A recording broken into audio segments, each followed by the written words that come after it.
प्रशासन ध्यान दीजिए, डायरिया से लोग परेशान हैं और प्रशासन को हम अलर्ट करते रहेंगे। किस जिले की कहानी है उस जिले के कलेक्टर से भी कहेंगे, कलेक्टर साहब ये ठीक नहीं है।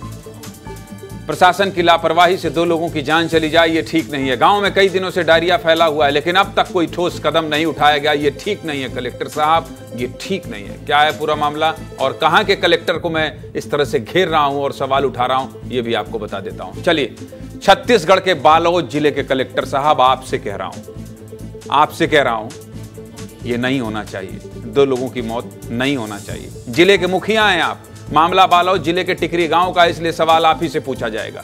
टिकरी में 1 हफ्ते से डायरिया फैला हुआ है। डायरिया के मरीजों की संख्या 100 के पार हो गई है। कुछ लोग सरकारी अस्पताल में अपना इलाज करा रहे हैं तो कुछ लोग निजी अस्पताल में अपना इलाज करा रहे हैं। डायरिया फैलने की वजह गंदे पानी को बताया गया है। इस गांव में जिस बोर से पीने के पानी की सप्लाई की जाती है, उसी बोर के आसपास गांव का सारा गंदा पानी जमा होता है। साथ ही पाइपलाइन में भी कई जगह लीकेज है, जिसके चलते गांव में डायरिया का संक्रमण फैला है। गांव वालों का आरोप है कि पेयजल विभाग ने महज दवाई डालकर औपचारिकता पूरी कर दी। गांव में पीएचई विभाग की ओर से पानी टंकी का निर्माण भी किया गया है, लेकिन 2 साल बीत जाने के बाद भी पानी टंकी की केवल टेस्टिंग ही हो पाई है। फिलहाल गांव में टैंकर के जरिए पानी की सप्लाई की जा रही है। आगे बात करेंगे, लेकिन पहले रिपोर्ट देख लीजिए ग्राउंड के हालात क्या हैं। दिखाइए रिपोर्ट।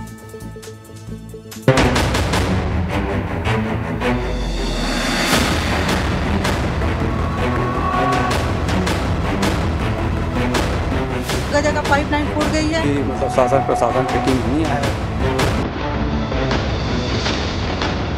गंदे पानी का जमावड़ा लापरवाही। जोर का पानी है तालाब के पास, वहाँ गंदा पानी जमावड़ा होता है।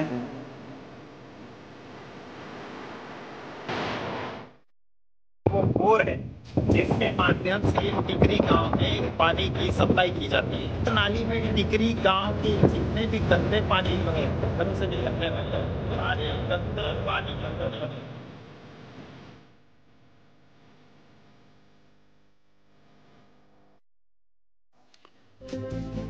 मामला काफी गंभीर है। इतने दिनों से पानी की सप्लाई वाली जगह पर गंदा पानी इकट्ठा हो रहा था, लेकिन किसी भी जिम्मेदार का उस पर ध्यान नहीं गया। ना ही गांव के पंचायत और ना ही किसी जिम्मेदार अधिकारी ने कोई कदम उठाया।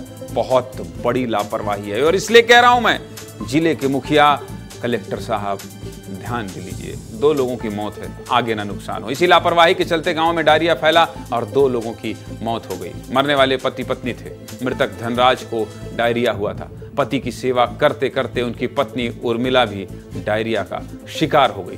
डायरिया से पूरा गांव परेशान है। अगर शुरू में ही पानी की व्यवस्था पर ध्यान दिया गया होता तो आज ये नौबत नहीं आती। अब गांव वालों को डायरिया से मुक्ति दिलाने के हर संभव प्रयास होने चाहिए। और फिर कह रहा हूं कलेक्टर साहब, ये प्रयास आपको ही करवाना चाहिए। आपको ही जाना चाहिए, उस गांव में जाना चाहिए। आप जिले के कलेक्टर हैं। अगर आप वहां खड़े हो जाएंगे तो पूरा अमला व्यवस्था दुरुस्त करने में लग जाएगा।